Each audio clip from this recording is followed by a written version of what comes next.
जय हिंद मित्रों, history by एशन में आपका स्वागत है। आज हम जीएस से संबंधित एक बड़े महत्वपूर्ण पाठ प्रमुख जांच समितियां और कोविड-19 संबंधित तथ्य लेकर उपस्थित हैं, जो कि विभिन्न परीक्षाओं में कभी न कभी पूछा जाता है। तो स्टार्ट करते हैं। नवगठित जांच समितियां। जम्मू कश्मीर में रह रहे अवैध विदेशियों की जानकारी के लिए समिति एक गठित की गई, जिसकी अध्यक्षता आर.के. गोयल कर रहे हैं।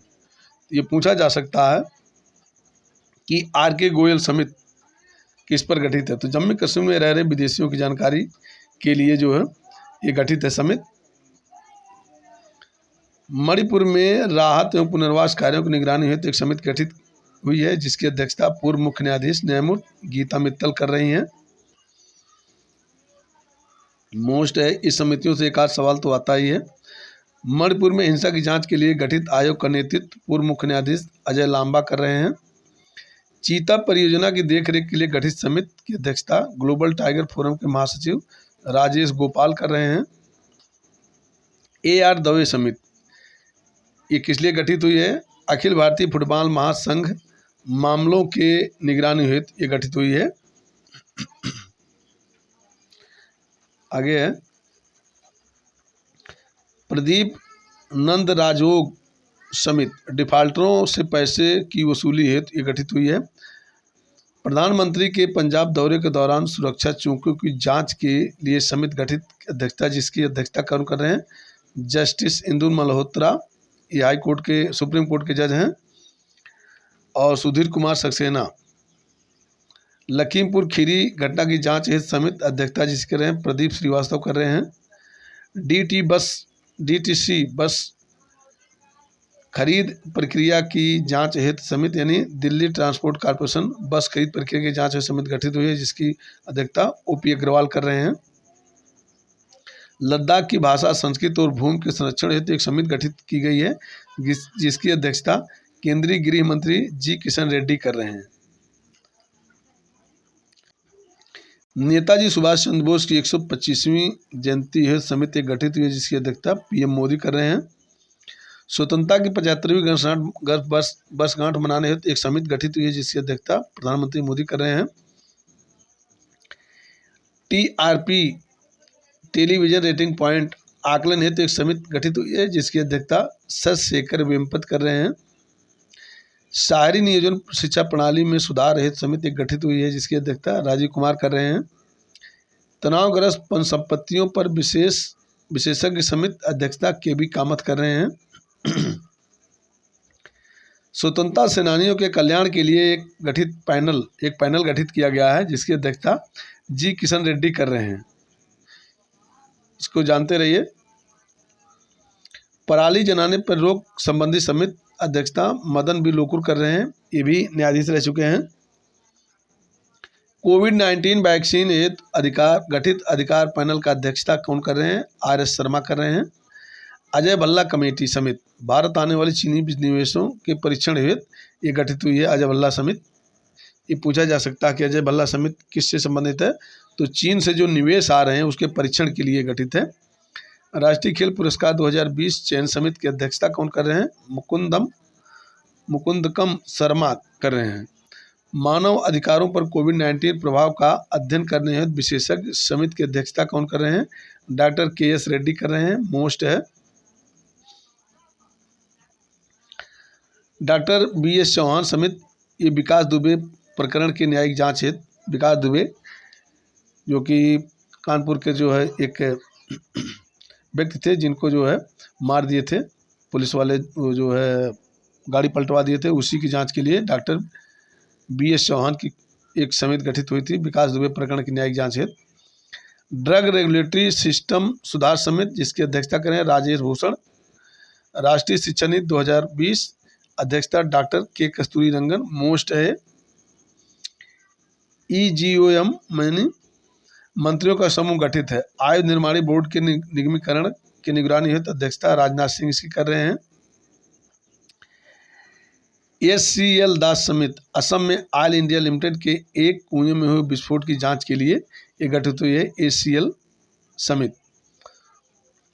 तो आगे देखते हैं, कोविड-19 से संबंधित कुछ महत्वपूर्ण तथ्य हैं, तो इससे देखते हैं, इससे प्रश्न पूछा जा सकता है। तो कोरोना वायरस की शुरुआत कहाँ हुई? तो ये दिसंबर 2019 में चीन के वुहान से हुई है। और WHO ने वैश्विक महामारी घोषित कब किया है, ये पूछा गया। तो 11 मार्च 2020 को मोस्ट है, इसको WHO ने महामारी कब घोषित किया? 11 मार्च 2020 को। कोरोना वायरस से मानव शरीर का प्रभावित होने वाला अंग, कौन अंग प्रभावित होता है? तो फेफड़ा प्रभावित होता है। भारत में कोरोना वायरस का पहला मामला दर्ज कहाँ किया गया? तो केरल में दर्ज किया गया था। देश में कोरोना वायरस के संक्रमण से पहली मौत कहाँ पर हुई थी? कर्नाटक में हुई थी। PM ने जनता कर्फ्यू लगाने की अपील कब की? तो 22 मार्च 2020 से की। मोस्ट है। और भारत में प्रथम बार लॉकडाउन कब लगाया गया? तो 25 मार्च से 14 अप्रैल 2020 तक 21 दिन का लॉकडाउन लगाया गया था। कोरोना वायरस के कारण पूर्ण कर्फ्यू लगाने वाला पहला राज्य ये पंजाब था। पंजाब में पूरी तरह कर्फ्यू लगा दिया गया था। कोरोना वायरस के कारण लॉकडाउन करने वाला पहला राज्य राजस्थान। कोविड-19 वैक्सीन प्राप्त करने वाला पहले भारतीय मनीष कुमार। 100% टीकाकरण लक्ष्य प्राप्त करने वाला पहला UT यानी केंद्र शासित प्रदेश अंडमान निकोबार। 100% टीकाकरण लक्ष्य प्राप्त करने वाला पहला राज्य हिमाचल प्रदेश। कोविड-19 के खिलाफ खुडोल पहल संबंधित है, ये मणिपुर से मोस्ट है। कोविड-19 के खिलाफ पूछ सकता है खुडोल पहल कहाँ किस राज्य से संबंधित है? मणिपुर से संबंधित है। बड़ा ही महत्वपूर्ण क्वेश्चन है। आगे देखते हैं, पहली ऑक्सीजन एक्सप्रेस चलाई गई विशाखापट्टनम से नागपुर के लिए। दूसरी ऑक्सीजन एक्सप्रेस चलाई गई बोकारो से लखनऊ के लिए। भारत में कोविड टीकाकरण अभियान की शुरुआत कब से हुई?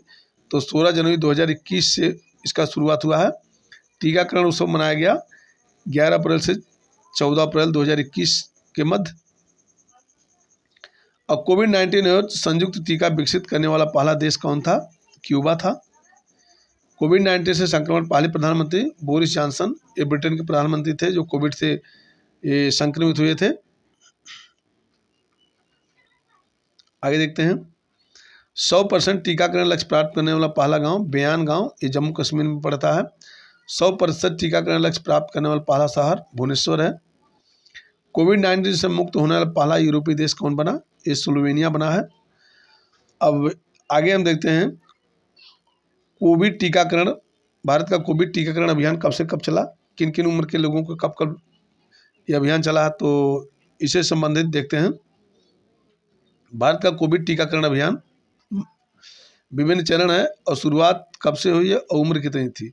प्रथम चरण 16 जनवरी 2021 से शुरुआत हुआ, ये फ्रंट लाइन कर्मचारियों के लिए, पहले कर्मचारियों के लिए। दूसरा चरण 4 मार्च 2021, इसमें 60 वर्ष से अधिक। तो 1 अप्रैल 2021 से 45 वर्ष से अधिक उम्र के लोगों को जो है ये पहले चरण में चला है, दूसरा चरण में चला। तीसरा चरण है 1 मई 2021 से 18 वर्ष से अधिक की उम्र के बच्चों को, और 3 मई 2022 से 14 वर्ष से अधिक उम्र के बच्चों को ये टीकाकरण अभियान चला। 30 जनवरी 2022 से फ्रंटलाइन कर्मचारियों एवं 60 वर्ष से अधिक लोगों को बूस्टर डोज दिया गया। 16 मार्च 2022 से 12 से 14 वर्ष के बच्चों को। आगे है 10 अप्रैल 2022 से सामान्य रूप से 18 से 59 वर्ष हेतु प्रिकॉशन खुराक दिया गया।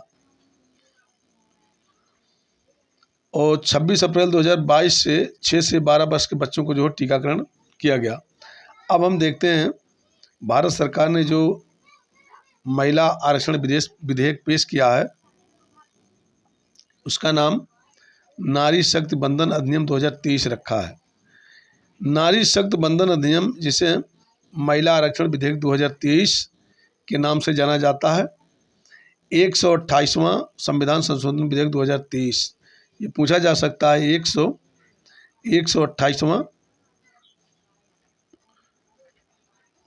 128वां संविधान संशोधन विधेयक किससे संबंधित है? तो ये महिला आरक्षण से संबंधित है, जो लोकसभा और राज्य विधानसभाओं में महिलाओं के लिए 33% सीटें आरक्षित करने का प्रावधान करता है, जो 15 साल के लिए होगा, सिर्फ 15 साल के लिए लागू किया जा रहा है।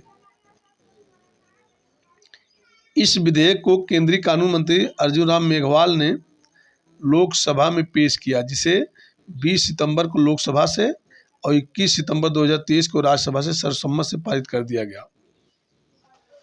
और पारित करने के बाद राष्ट्रपति का दस्तखत होगा, इसके बाद जो कानून बन गया। और आगे देखते हैं नागरिकता संशोधन विधेयक NACA यानी सिटीजनशिप अमेंडमेंट एक्ट जिसे कहते हैं।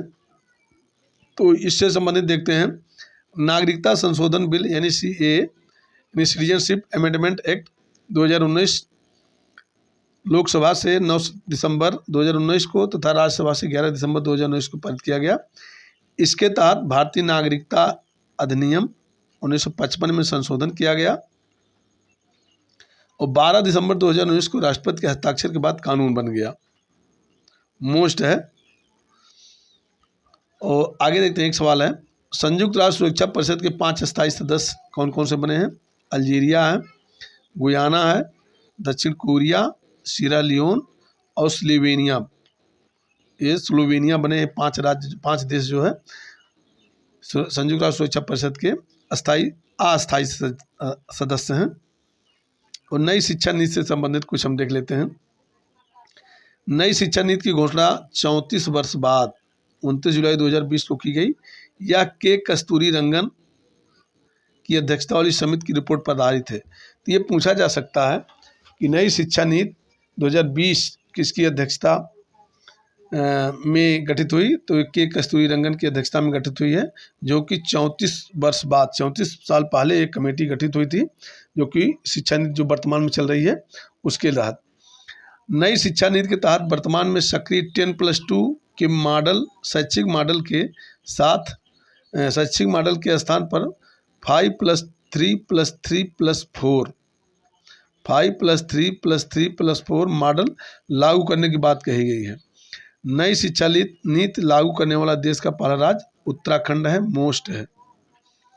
तो पूछा जा सकता है कि नई शिक्षा नीति पूछा भी गया है कि नई शिक्षा नीति सर्वप्रथम किस राज्य ने लागू किया? तो ये उत्तराखंड ने पहली बार लागू किया।